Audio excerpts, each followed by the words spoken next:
Estamos começando, então, agora a primeira videoconferência, né, da disciplina Políticas Públicas, do curso de especialização em Gestão em Saúde aqui da UAB URGS. Essa é a primeira das nossas 3 videoconferências, né? E eu recebi da coordenadora de tutoria as perguntas que vocês encaminharam aos tutores, tá? De modo geral, pessoal, eu vou habilitar o vídeo e áudio sempre na hora do início da nossa videoconferência. Até posso abrir antes um pouquinho aqui para vocês conversarem entre si, né? Mas habilitar áudio e vídeo meu vai ser só na hora do início da videoconferência mesmo, tá? Para hoje, eu pensei na seguinte ordem. Primeiro, abordar o texto do Mintzker, né, do Henry Mintzker. Em seguida, do Berkovitch, e depois tratar de assuntos gerais, tá? Quem não por acaso não conseguir acompanhar hoje, vai ter a possibilidade de acompanhar a videoconferência outro dia, tá? Vai ficar disponível lá no Moodle para vocês acessarem a gravação da videoconferência, tá? Toda a videoconferência ela vai ser gravada e vai ficar disponível no Moodle. Hoje é segunda, provavelmente na quarta-feira vai estar disponível no Moodle, tá bom? É importante que vocês não mantenham muitas páginas abertas, Facebook, WhatsApp, porque isso tudo atrapalha aí na chegada, na recepção do áudio, tá? Tirando isso, eu imagino que vai dar tudo certo. Bom, o primeiro ponto que eu queria tratar com vocês, na verdade, é uma pergunta, né? É uma provocação. O que são políticas públicas? Do que a gente está falando quando a gente fala de política pública? Essa, para mim, é a grande questão norteadora dessa primeira semana. Né? O que, afinal de contas, é uma política pública? E se vocês repararam bem, e 2 pessoas pelo menos repararam bem, política pública não foi definido claramente, né? Não foi definido exatamente nos 2 textos. Em um dos 2 textos a gente tem uma definição direta, clara, do tipo política pública 2 pontos, é isso, né? Do que seria política pública. Mas a gente tem vários indícios, a gente tem várias pistas, por assim dizer, do que seria uma política pública, do que é política pública. A primeira coisa que a gente deve frisar é a relação necessária entre uma dimensão política e uma dimensão técnica, né? Quando a gente fala da prestação de serviços, então, administrativos. A gente entende a política pública como um serviço público, né? Como um serviço prestado pela administração pública ou prestado por um terceiro em nome da administração pública à sociedade, aos cidadãos, né? Então, é preciso reconhecer que essas atividades têm dimensão política. Você pode me dizer, olha, ok, mas eu trabalho num município, numa prefeitura, e aqui na prefeitura eu faço um controle de ponto de pessoal, e isso não é política pública. Fato. Isso não é política pública. Isso também não é um serviço para o público, né? Isso não é um serviço que é notado pelo público. Mas a sua atividade faz parte de algo maior, né? Que é uma política pública, de algo maior, de algo mais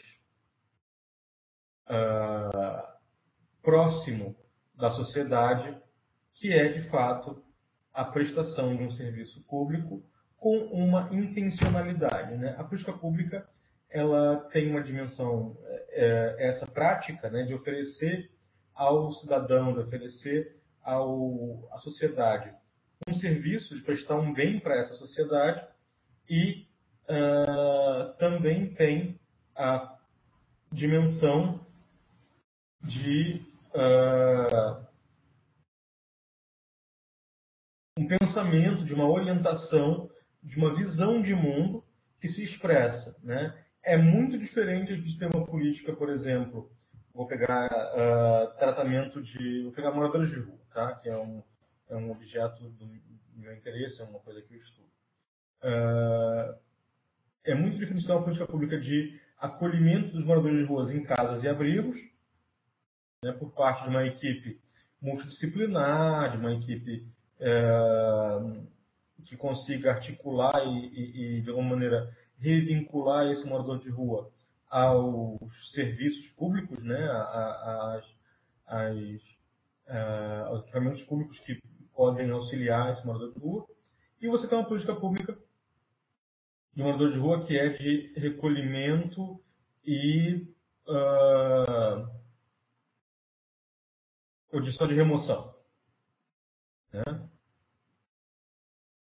Então você tem um serviço público aí que se volta para dois públicos distintos, mas que desculpem, que se volta para o mesmo público, mas que trabalha com duas concepções distintas, né? Do que seja a política, então, do que é o elemento político. Claro, quando a gente pensa no serviço público, quando a gente pensa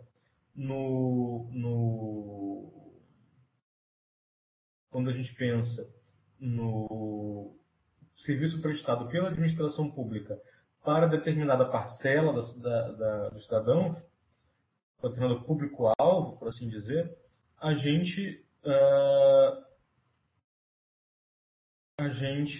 pode entender que esse serviço tem que ter uma competência técnica, né? Esse serviço ele precisa ser tecnicamente bem executado. Só que antes dessa dimensão técnica, é preciso ter uma dimensão política, né? Então, tem uma política que orienta o que vai ser feito. O que se faz na prática é a materialização de uma visão política. E, muitas vezes, as pessoas olham para a política pública como se fosse só a parte prática, a parte que precisa ser executada e não a parte, de fato, de uma visão política. Bom, o Mintzberg fala para a gente que essa política ela é típica da administração, né? Ele aproxima a administração e política. Não há um pensamento sobre administração em Mintzberg que não esteja diretamente relacionado ou submetido à política. Ele indica para a gente 4 chapéus, né? Que são o chapéu de cliente, de consumidor, cliente, cidadão e súdito.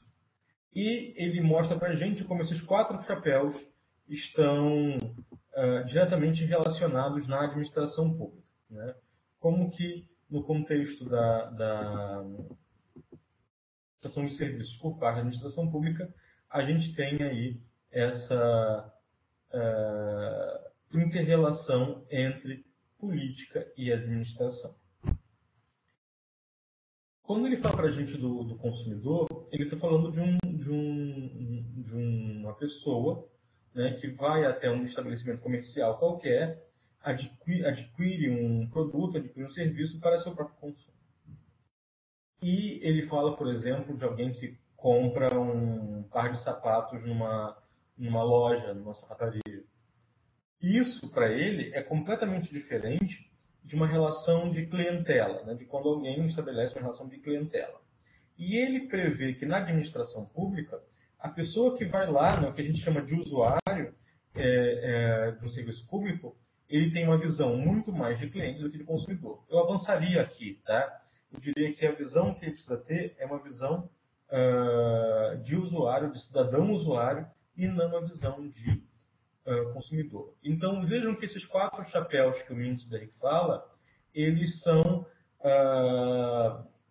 conectáveis, né? Esses chapéus, eles são completamente conectados. Eu posso associar o chapéu de consumidor ao o chapéu de cliente, né, ao chapéu de cidadão.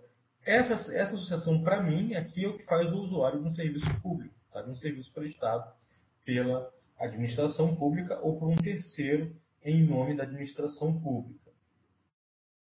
Quando a gente pensa na relação de cidadania, a gente está pensando na relação de direito, né? Vejam que esses chapéus, eles colocam a gente, são como chapéus de passeio, né? Como se a gente usasse um chapéu para ir ao supermercado, um chapéu para ir ao posto de saúde, um terceiro chapéu para ir ao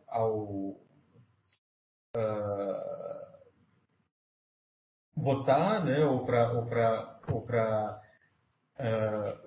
exigir um benefício como uma aposentadoria, como no caso brasileiro, né, que ainda temos uma aposentadoria pública, uma aposentadoria gerida por um órgão público, ou um benefício como o Bolsa Família, e um quarto chapéu, que é aquele que a gente usa quando vai atravessar a rua, espera o sinal, quando a gente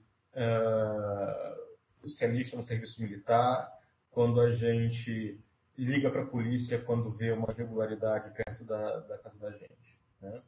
Então, a gente tem aqui a possibilidade de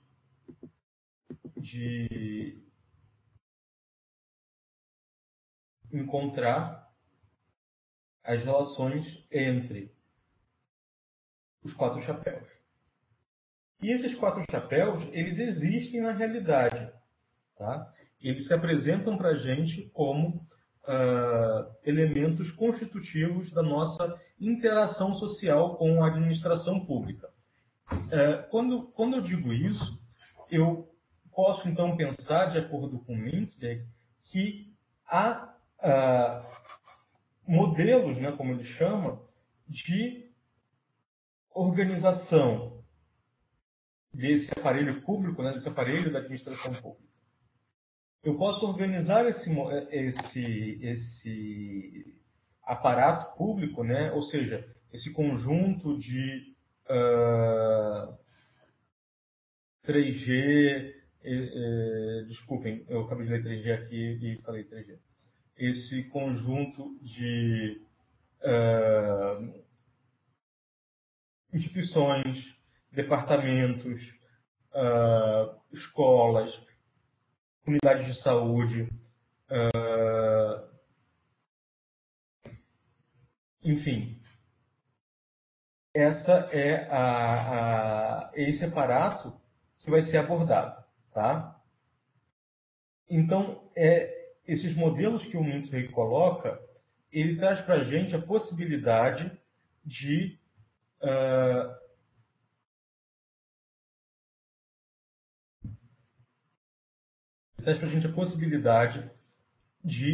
organizar esse aparato para atender ou mais ao cliente, ou mais ao consumidor, ou mais ao súdito, ou mais ao cidadão. E não que cada aparato corresponda necessariamente a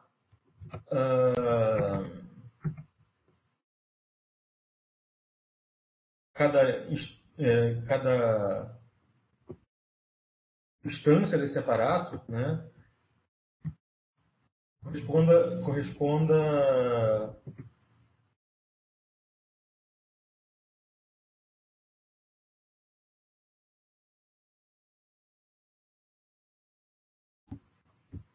eu coloquei aqui nas notas compartilhadas no canto direito inferior as perguntas, tá, pessoal? Elas ficaram meio desorganizadas, mas estão meio perto uma da outra, mas estão colocadas ali, tá? Se alguém precisar acompanhar pelas perguntas. Eu não vou me referir a cada pergunta especificamente, mas as perguntas estão ali, tá bom?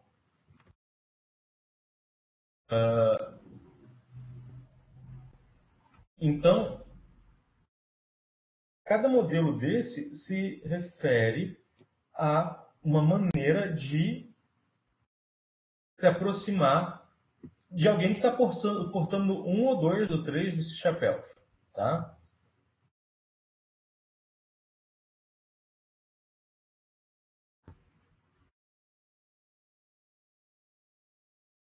Com isso, a gente vai ter uma orientação muito mais tradicional, digamos assim, em que enxerga a administração pública, né? Enxerga esse aparato público como organizado de uma maneira perfeita, ou de uma maneira que deveria ser perfeita, que deveria ser a melhor maneira possível, e que, então, há uma maneira correta sempre de fazer a coisa, como se houvesse um modelo a ser seguido, né? Essa seria a visão mais tradicional, seria o modelo mais clássico de administração, né? O que o Mintzberg fala para a gente é que isso tem sido alterado, né? Que esse modelo, ainda que seja o principal, ainda que seja o mais recorrente, ele tem sido desafiado por outros modelos, né? Então, a gente vai ter esse modelo mecanicista aí questionado, por exemplo, pelo modelo do governo em rede, que é o segundo modelo que ele trabalha, né? Ele fala que é um modelo mais interativo, que o governo ele é visto como um sistema, né, com vários pontos que vão se interconectando, e essas interconexões elas são temporárias. Então, você pode ter a pasta da saúde, ora dialogando com a pasta da educação, ora dialogando com a pasta da justiça, a pasta da justiça ora dialogando com a pasta da assistência social, ora com a segurança pública, de acordo com as necessidades. E nesse modelo a gente teria um trabalho priorizado por projetos, né? Então, o governo aí, a administração do governo, né? A gestão do governo seria fazer com que esses pontos se interconectassem de acordo, né, respondendo à demanda de determinado projeto específico. Tá? Aí ele fala também num terceiro modelo, que é um outro modelo que questiona o modelo mecanicista, é o do controle de desempenho. Esse modelo ele tenta enxergar cada serviço, cada produto, cada processo isoladamente. Então, ele vai isolar uma política de educação, ele vai isolar uma política de saúde, enfim, e distribuir essas políticas a entes privados, né, que vão, então, fazer a oferta dessas políticas aos cidadãos. Para o Mintzberg, esse modelo, o modelo de controle de desempenho, ele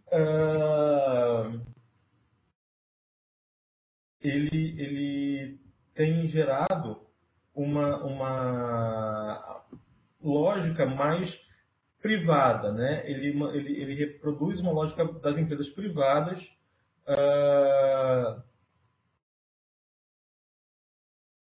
na administração pública, o que é muito perigoso, porque se nós temos quatro chapéus, né?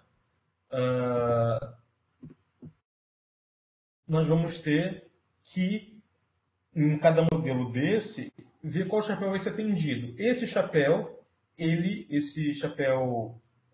do consumidor, né, ele corresponde muito à lógica do controle de desempenho, do modelo do controle de desempenho.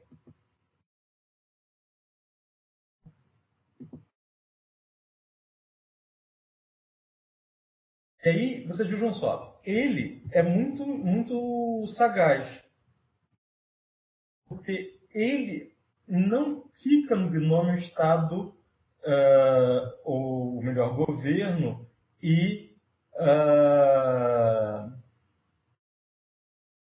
mercado, né? Empresa. Ou seja, a privatização do serviço para uma empresa que vai usar uma lógica de lucro, né? Uma lógica de rentabilidade em cima de um serviço público. Ele supera isso ao falar das empresas sem dono, né? Das organizações sem dono, das non-honored,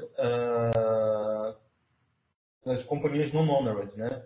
Eu vou escrever aqui no chat para ver se alguém não associou o termo.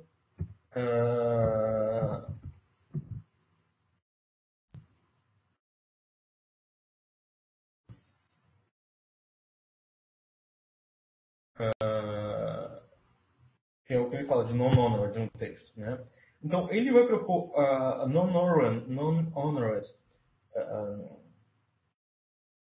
organização, né? Organização sem dono, que não é necessariamente uma ONG, tá? Ela pode ser uma ONG, mas não é somente uma ONG. Você tem fundações, tem movimentos sociais, tem ONGs, enfim, que são o que parte, né? São manifestações do que ele coloca aí nessa categoria de non-honored organizations. E vocês vão ter também a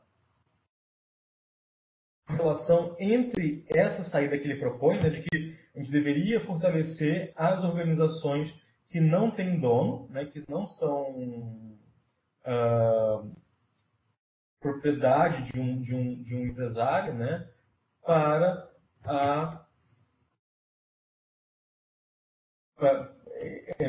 migrar a lógica de privatização por um empresário, né, por uma pessoa que detém uma empresa ou, enfim, um grupo que detém uma empresa que vai oferecer um serviço público para essas fundações, né? E aí ele vai falar do quarto modelo, né, que é o modelo de governo virtual. Esse modelo de governo virtual, ele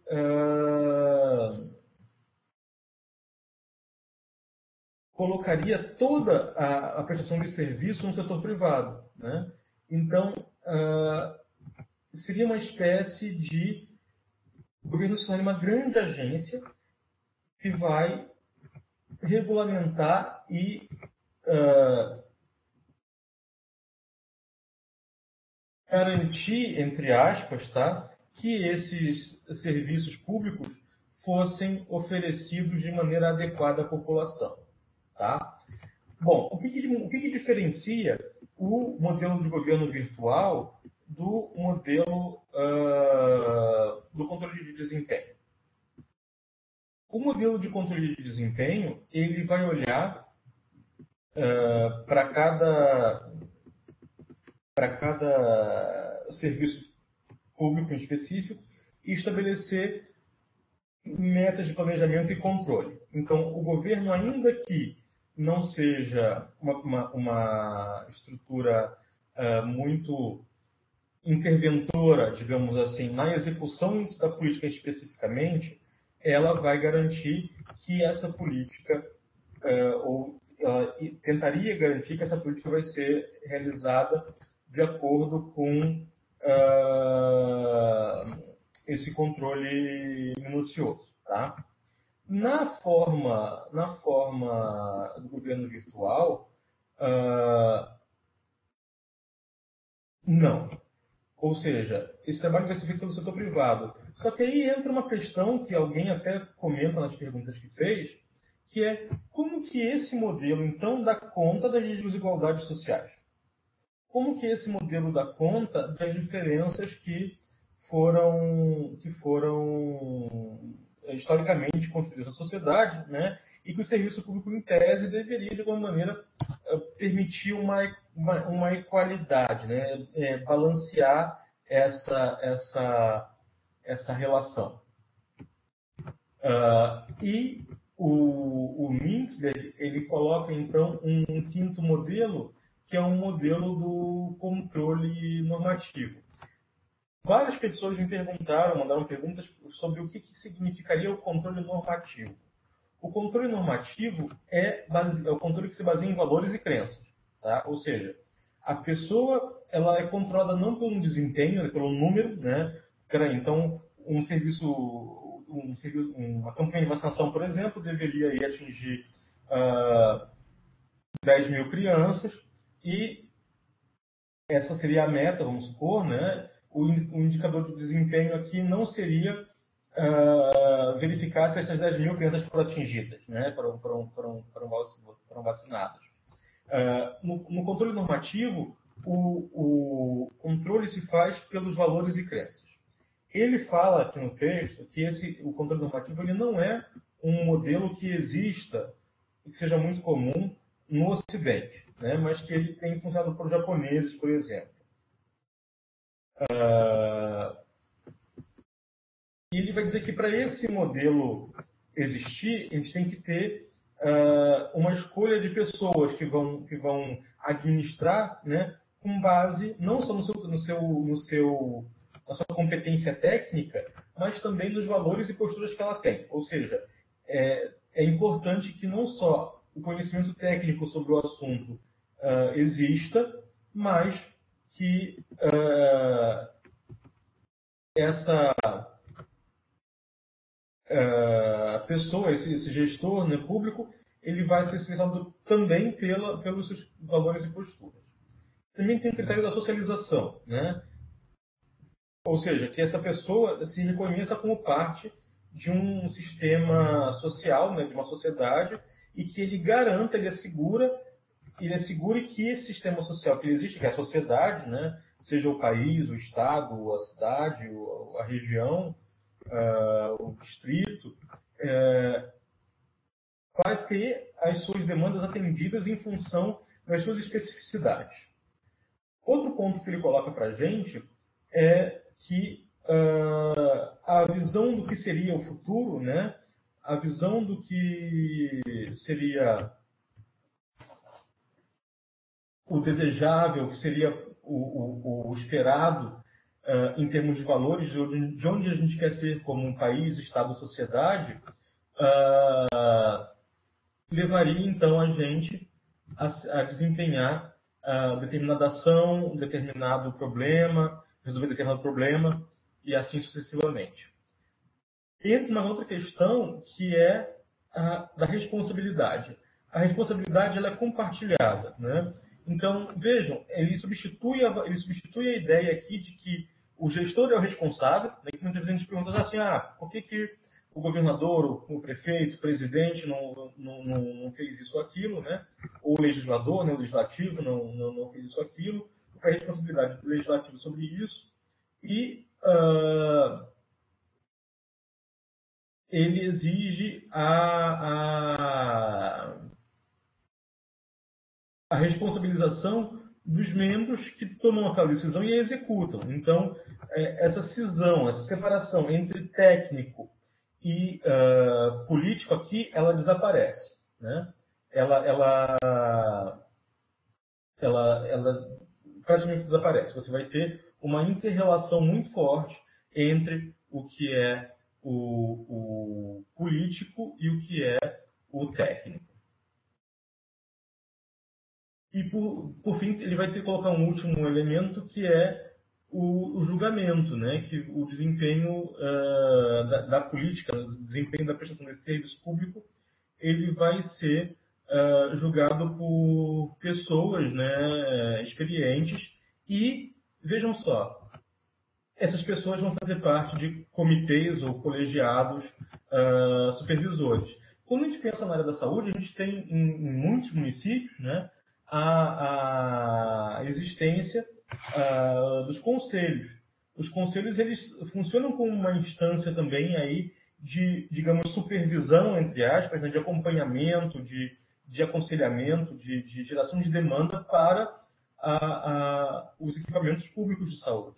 Então, você vai ter e para a Secretaria, né, estadual, municipal, enfim, de saúde, você vai ter a criação de um espaço, né, de um espaço de discussão que vai controlar a política.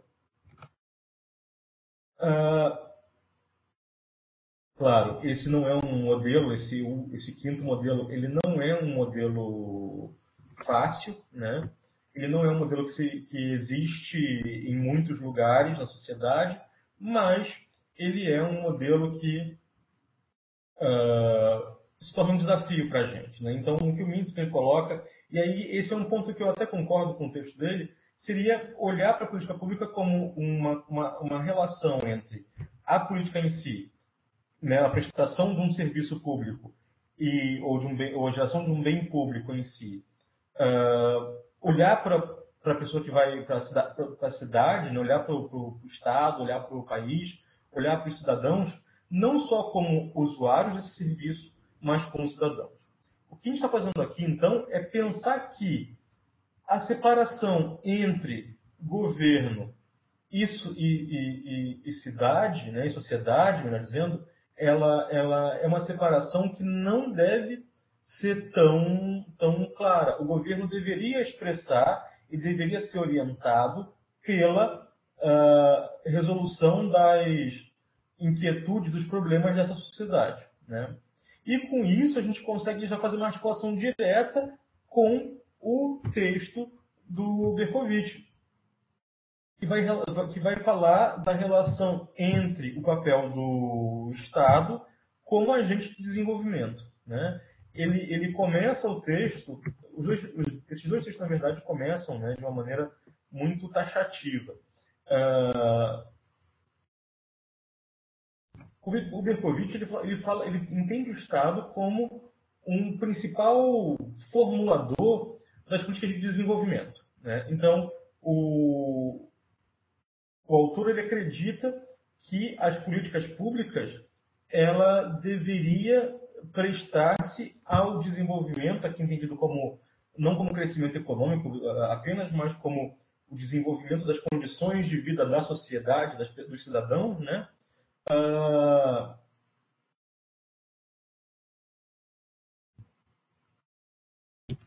O Estado seria o principal ator desse desenvolvimento, né?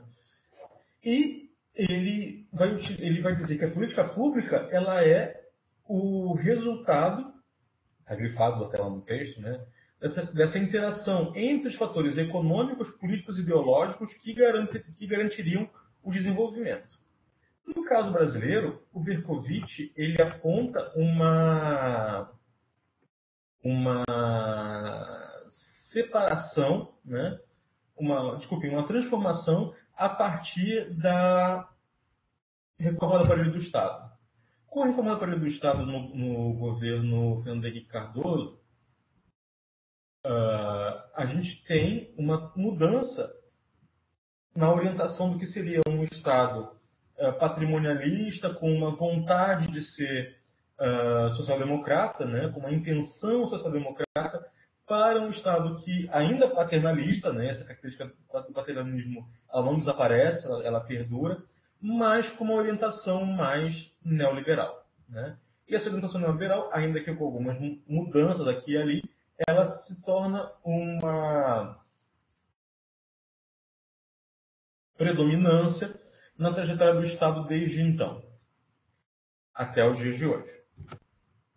E, apesar isso é um parêntese, tá, pessoal? Essa crítica é um parêntese.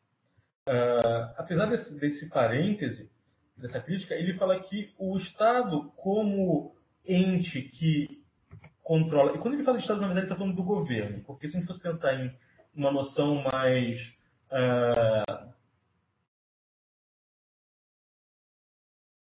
profunda, mais acertada de Estado, a gente não poderia excluir aí a sociedade, né? A sociedade civil. O Estado não é só o governo. O governo, então, ele como o agente, né, que vai formular as políticas públicas, ele racionaliza esse processo. Ele racionaliza a sua ação. E qual é a expressão dessa racionalidade, né?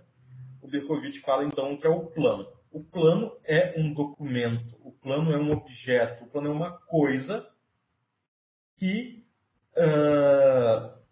expressa a política geral desse governo para o Estado como um todo, né? Então, isso pode se dar no âmbito do país, pode se dar no âmbito da unidade da federação, né, da federativa, pode se dar no âmbito do município. Você vai ter o governo como um agente formulador de um plano que é a expressão da política geral. Ou seja, o que o governo pretende, o que o governo quer. Isso é o plano. Tá? O plano ele é um documento, ele é uma coisa que a gente consegue, se não tocar porque está em PDF, a gente consegue imprimir e tocar. Tá? Isso é uma brincadeira, mas é isso. O plano ele coloca para a gente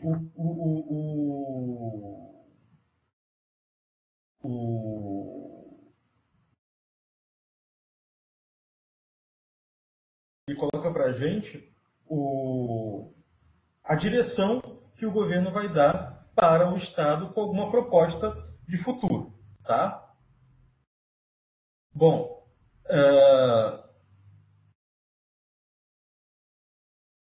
e isso contrapõe, por outro lado, ao planejamento. Se o plano é um objeto, o planejamento ele é o método. Ou seja, ele é o processo que leva ao plano.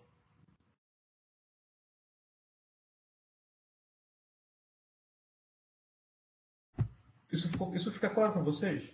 De que o plano é o objeto, é o que eu tenho pronto como o direcionador das políticas de um governo, orientando o Estado para algum lugar no futuro. E o planejamento é o processo de elaboração desse plano. Ele é um método de trabalho.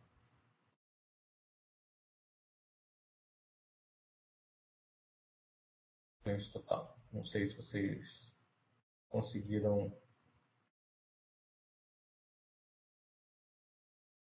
Então, Luiz,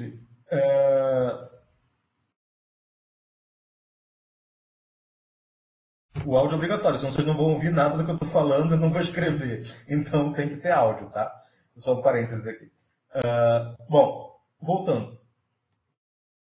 O planejamento, como um método, ele como o procedimento para chegar ao plano, ele é um projeto de disputa. Tá? Então, quando a gente tem uma reunião, por exemplo, de planejamento de orçamento participativo, né?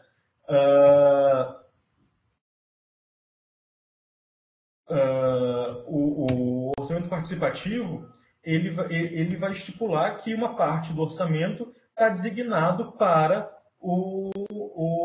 a decisão da população, do cidadão. Então, já tem um plano que orientou isso, claro. Né? Então, a gente vai ter um planejamento do que vai acontecer com aquela parcela do dinheiro. E isso vai ser disputado. Todo planejamento é disputado. Nenhum processo de planejamento é feito por um sujeito sozinho quando a gente fala em política pública. Quando a gente fala em política pública, o fato do planejamento não ser feito por um sujeito sozinho, e sim ser fruto de uma concepção de um partido, de uma coligação, ou de um grupo, né, de pessoas que está ali no governo, isso vai fazer com que os interesses em disputa influenciem no plano depois. Então, o plano como um documento, como um objeto pronto, ele expressa as contradições que se manifestam durante o planejamento. O plano ele é fruto de uma disputa. E muitas vezes, quem entra aí para fazer essa disputa é a sociedade. Quem entra para fazer essa disputa são os movimentos sociais, são os ativistas, as associações de moradores, as representações de bairro, né? Então você vai ter um plano que expressa esse planejamento. Perfeito, Flávia. Né? Na verdade, Santa, é o contrário. A tentativa de criar um plano é o planejamento.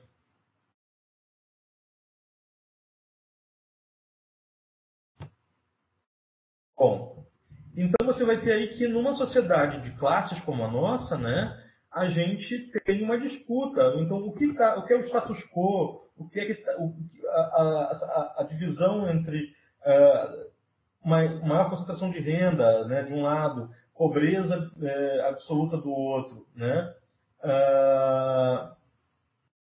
Essas contradições, elas influenciam no plano, no planejamento, e vão se expressar depois no plano, tá? Então, você vai ter o planejamento como um espaço aí de disputa ideológica, né? Disputa, então, se a gente quer uma sociedade mais igualitária, o processo de planejamento ele tem que ser mais inclusivo, né? Se a gente quer uma sociedade que diminua as diferenças de renda, que garanta o acesso das mulheres às mesmas condições e postos de trabalho que os homens, você vai ter que fazer com que as mulheres participem disso, né? Então, o planejamento ele vai expressar como que essas disputas vão acontecer. Claro, quando a gente pensa na realidade macro, né, macroestrutural do país, quando a gente olha para o país como um todo, né, você vai ter essa questão de uma maneira muito mais não quero dizer sutil, porque não é sutil a palavra certa. Ela vai aparecer muito mais em termos de grupos, né, de quem faz pressão em quem, né, quem é o deputado, o senador que está sujeito à pressão, quem é que pressiona o ministro, né, o presidente da República ele atende a que interesses, né, você vai ter isso. E num município pequeno como a realidade do Rio Grande do Sul, a gente tem municípios com 3 mil habitantes, 2 mil habitantes, 5 mil habitantes, essa disputa ela se torna uma disputa muito mais acirrada, né? Então, a garantia da realização de um plano tecnicamente bom é sempre atravessada pelo processo de planejamento e pelos interesses que estão em disputa no planejamento. Não existe falar de política pública sem compreender que as políticas públicas são disputadas, que os interesses há diversos interesses que se enfrentam para controlar, para determinar o sentido daquela política pública. Dentro ainda da lógica dos chapéus. Alguns se sentem muito mais cidadãos do que outros.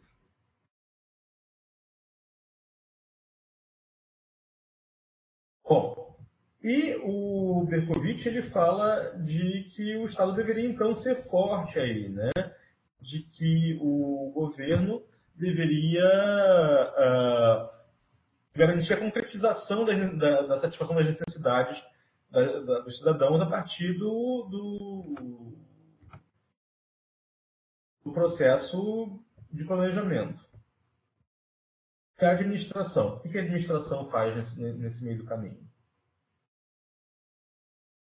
A administração seria a instância que permite o bom funcionamento da política pública. A administração ela teria um papel fundamental que é a criação de um quadro burocrático, né, de um quadro de técnicos que pudesse internamente mobilizar esforços para que determinada política pública fosse realizada com efetividade, né, que fosse bem realizada. E aí as pessoas entendem que há uma separação entre o que é técnico e o que é político. E o que é político vai ficar lá no governo, né, nas altas esferas do governo, e o que é técnico vai ficar na administração.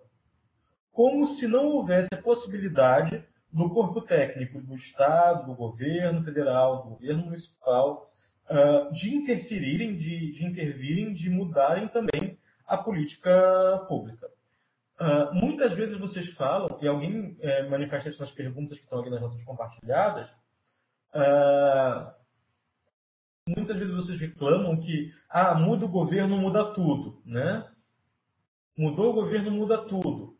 A gente começa tudo do zero. Isso é maravilhoso. Concordam? Isso é maravilhoso? Isso é fundamental.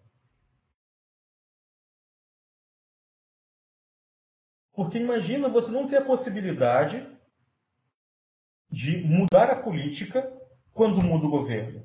Se você fosse fadado a ter a mesma política dos governos anteriores sempre. Então a vontade da população que elegeu aquele governo não estaria sendo satisfeita.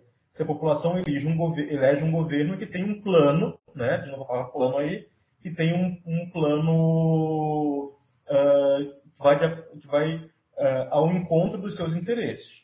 Né? Então, qual é o papel da burocracia aqui, quando a coisa está mudando? Você, mas está mudando por um caminho que piora. Aí a administração vem com as pressões internas para que o que vinha sendo feito aconteça. Né? Para que seja haja aperfeiçoamento das políticas e não uma mudança. Então, quando a gente fala de mudar, mudam-se os quadros, né? Mudam-se os C6, mudam-se as pessoas que estão em cargos de confiança, né? Então, não tem uma continuidade nesse alto escalão. E, claro que esse alto escalão vai querer impor as suas vontades, os seus interesses naquele processo de política que já existia, né? Vocês que trabalham na saúde conhecem isso de cor e salteado, né? O SUS continuamente vai sendo desafiado e aqui e ali a gente vai tendo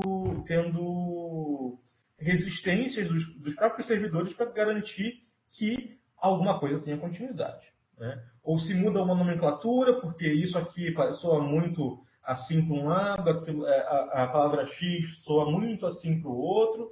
Então, às vezes muda a nomenclatura, mas o que se realiza de fato não muda muito. E muitas vezes isso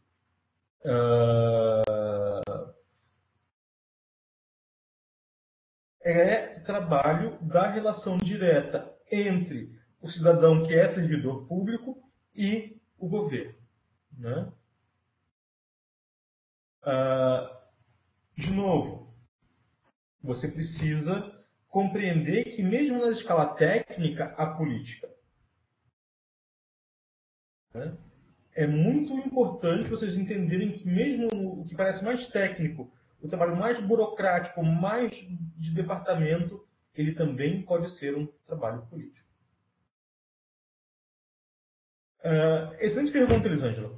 Porque você veja só, a gente tem muitos planos no Brasil, né? A gente tem um plano que foi de 2014, 15 e vai até 2020, né?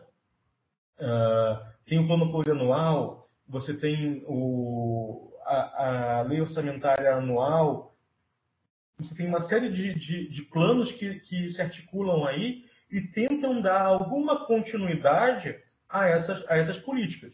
Então, ainda que não seja possível manter isso tudo, né, você tem alguns instrumentos que tentam garantir isso. Bom, pessoal, eu vou ter que dar uma adiantada aqui nas coisas, porque senão a gente não vai terminar. Então, é importante vocês entenderem que o Estado, né, essa relação entre governo e sociedade, ela é uma relação de disputa sempre, né, que às vezes o governo expressa uma vontade que é a da maioria da sociedade, às vezes não, que às vezes o governo se faz valer de elementos ideológicos para conseguir impor uma vontade, ou que, usando determinada artimanha dentro de um plano que já existia, se faz valer disso para realizar um outro interesse de alguém, né? E isso é bastante complexo. O que eu peço para vocês agora é muita atenção no que eu vou falar, que diz respeito a como vocês vão tratar desses assuntos no fórum dessa semana. Tá? Primeira coisa, é preciso ficar claro o formato do fórum. O fórum exige que vocês façam uma ação e uma réplica, desculpem, uma ação e duas réplicas, ou uma ação, uma réplica e uma tréplica. O que é ação? A ação é você expressar, né, a relação entre o Estado e os cidadãos em uma política determinada de saúde que tenha incidência local. Né? Que tenha incidência local. Que vá lá para onde você trabalha, que vá lá para onde você vive. Essa política vocês podem escolher. A política você pode escolher individualmente ou em dupla. Exato, Elton. De preferência com as perguntas chegando antes. E cada pessoa dessa dupla tem que fazer a sua ação ou o indivíduo vai fazer a sua ação. Ou seja, vai escrever usando os textos, vai voltar nos textos, fazer citação e escrever sobre a relação entre o governo e os cidadãos naquela política pública X. E tem incidência local onde você vive e onde você trabalha. Isso vai acontecer num dia. No dia seguinte, você vai abrir o seu Moodle, vai entrar no fórum de novo e vai ver se alguém respondeu a tua ação. Beleza. Você vai ler as ações dos seus colegas também. E vai fazer um comentário, vai fazer uma réplica à ação dos seus colegas. Então você pode concordar, discordar, avançar, questionar, problematizar a ação de algum outro colega seu. Ele estaria concordando em dizer, isso mesmo, muito bom, maravilhoso. Não. É uma réplica de conteúdo. Tá? Uma réplica de conteúdo. No terceiro dia, você vai ou responder a réplica que alguém fez para o teu trabalho, para a tua ação. Essa tréplica, né, no caso, ela tem que ser uma tréplica embasada a dizer, ok, eu não tinha pensado nisso. Isso não é uma tréplica, tá? Ou você vai fazer uma outra réplica para um outro colega. Então você vai ter que entrar 3 dias... Cadê? 3 dias no fórum. Tá? Vou fazer igual vocês fazem, 3. Vai dar assim, 3. Vão ter que entrar 3 dias... Opa, 3 dias no fórum. 3 dias.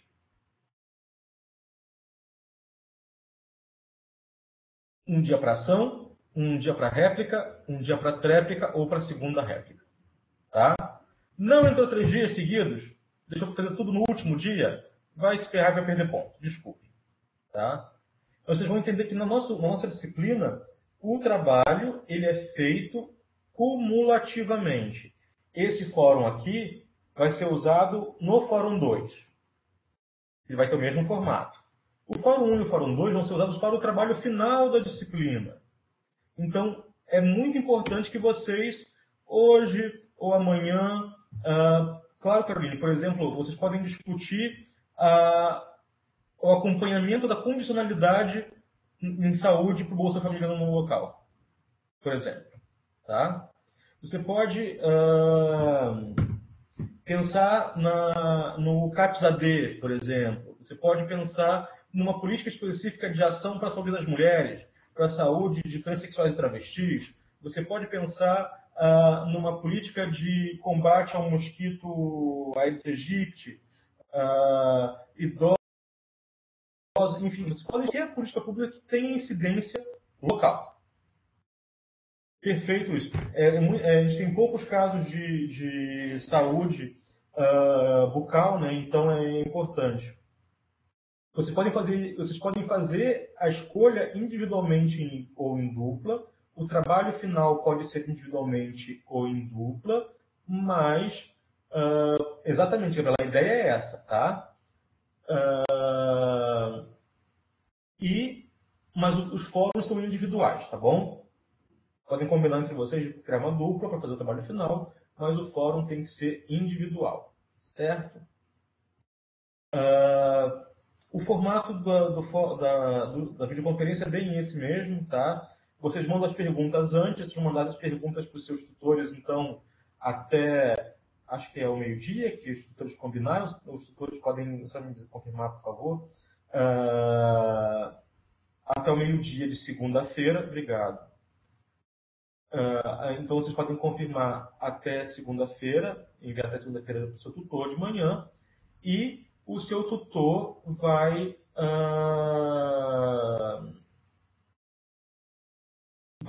encaminhar para a coordenadora e a coordenadora encaminha para mim. Porque o que acontece? Vocês mandam perguntas, às vezes, que são muito parecidas uma com a outra. Então, a gente junta as perguntas e faz um blocão só. Tá bom? Se alguém, por acaso, não teve a pergunta respondida aqui, tenha dúvida, por favor, entre em contato com o tutor. Não fiquem com dúvidas, tá? Pode, José. Com certeza. Não fiquem com dúvidas.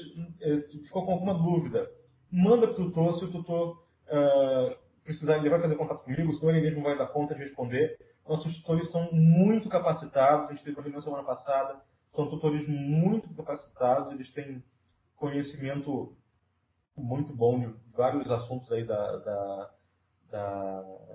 saúde pública, tá?